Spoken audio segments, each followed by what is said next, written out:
The rain tapped insistently against the window, a steady rhythm that matched the pounding of his heart. He Saturday hunched over the small desk in his cramped apartment, the dim light of the lamp casting long shadows across the room. A stack of unopened letters Saturday to one side, but he couldn't bring himself to touch them. Something in the air felt heavy, charged, like a warning whispered just out of earshot. He glanced at his phone again. No messages. No missed calls. Only the empty silence that seemed to stretch on endlessly. Outside, the city moved on obliviously, cars splashing through puddles, neon signs flickering, people hurrying past without noticing the storm that mirrored his own restlessness. A soft knock at the door made him start. Who could it be at this hour? He hesitated, then walked over, peering through the peephole. No one. Just the dark hallway, slick with rainwater. He stepped back, heart racing, telling himself it was nothing. But the feeling of being watched lingered, curling around his spine like a cold hand. He turned back to the desk and noticed something strange, a folded piece of paper lying where it hadn't been before. His breath caught. He picked it up carefully, unfolding it with trembling fingers. The handwriting was messy but familiar, looping and urgent. His pulse quickened as he scanned the words. Meet me. Don't be late. A sudden gust of wind rattled the window, making him jump. The room felt smaller, the shadows deeper. Questions swirled in his mind. Why now? Why this message? And why did it feel like a trap he couldn't refuse? He stuffed the note into his pocket and grabbed his coat, rain already soaking through the sleeves as he stepped into the night. Every instinct told him to turn back, to ignore the summons, but something stronger, something urgent, pushed him forward. He had no idea what awaited him, no way to predict the danger, or the revelation, that lay just a few blocks away. Only that he couldn't wait. The street was slick with rain, the neon signs reflecting in puddles like fractured mirrors. He hurried along the sidewalk, coat collar turned up against the chill, glancing over his shoulder as if the shadows themselves might be following. The note in his pocket burned against his side, a constant reminder that someone, she, was waiting. His mind raced with questions. Why had she left the message? Why now? The last time they had met had been tense, the conversation sharp and unresolved. He could still hear her voice, soft but insistent, echoing in his memory. And now, this note, this sudden summons, felt like a thread dangling him over a precipice. He turned into an alley, the narrow path smelling of wet concrete and old garbage.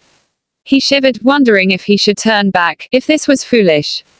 Every instinct screamed caution, yet he couldn't stop himself. There was urgency in the note that clawed at his reason, a pull he couldn't resist. At the end of the alley, a dim light flickered in a window above a small, shuttered shop. He hesitated, then climbed the steps to the door, heart pounding. No sound came from inside, but he could feel it, a presence, waiting, tense, expectant. He knocked softly. No response. Again, louder this time. The silence stretched, almost unbearable. Then, a whisper. Not from outside, not from behind the door, but inside him, an intuition, maybe a warning. He pressed his ear to the door, straining. Someone's there. Or maybe it was just his imagination. He pushed it open slowly, the hinges creaking like a scream. Inside, the room was dark, lit only by the faint glow of a streetlight filtering through grimy curtains. A chair was overturned, a book lying open on the floor, its pages fluttering as if disturbed by invisible hands. He stepped in cautiously, each footfall echoing unnaturally. And then he saw it, a small envelope, resting on the counter, her handwriting sprawled across it. Trembling, he picked it up. The note inside was brief, urgent, "You're closer than you think. Don't stop now. It's almost too late." A chill ran down his spine. He knew she was nearby, and whatever awaited him was drawing closer. Somewhere in the shadows, the truth was waiting, and he had no choice but to follow. The streets were quieter now, the rain tapering off into a fine mist that clung to his hair and jacket. He moved quickly, following the faint trail she seemed to leave behind, glimpses of movement, a flash of color in a shop window, the fleeting smell of her perfume lingering in the damp air. Every instinct told him he was close, but the uncertainty gnawed at him, making each step feel heavier. He rounded a corner and froze. A lone cafe Saturday half lit, its neon sign buzzing softly. Something about it felt familiar, yet dangerous, like a memory half forgotten. He glanced at the note again, crumpled in his pocket. The words seemed louder now, "You're closer than you think." Don't stop now. It's almost too late. Almost too late. The phrase echoed in his mind, a hammering drumbeat he couldn't escape. He pushed open the door, the bell chiming softly. The smell of coffee and something faintly metallic hung in the air. His eyes scanned the room. Empty tables, a barista wiping down counters, steam curling from cups. And then, he saw it. A chair slightly pulled out from a corner table, as if someone had left in a hurry. His pulse quickened. He approached cautiously, half expecting a trap. On the table lay a small stack of receipts. His hands shook as he lifted the top one, heart hammering in his chest. Nothing at first. Then he noticed the faint scrawl, a message that made his stomach twist. If you don't come, it'll be too late. The words felt like fire against his skin. He scanned the cafe again, searching for her, but she was nowhere in sight. Panic began to creep in, slow and insidious. Was she in danger? Was this a test, or a warning? His eyes darted toward the exit, then back at the table. Every shadow seemed to hide a secret, every flicker of light a clue. He pressed the receipt to his chest, trying to steady his racing thoughts. Somewhere nearby, she was waiting. He could feel it in the tension of the air, the subtle shift in the quiet hum of the cafe. He had no idea what too late meant, but he knew he couldn't wait another second.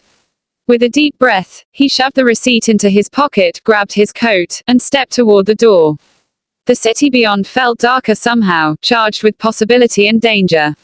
Every step he took carried him closer to the unknown, and he knew, with a certainty that sent chills down his spine, that he had to get there before it was too late.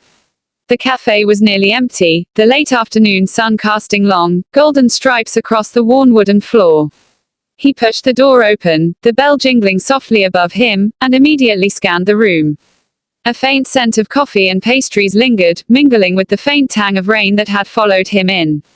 His eyes fell on a table by the window. There, sitting alone, was a single cup of coffee, still steaming. Next to it lay a crumpled receipt.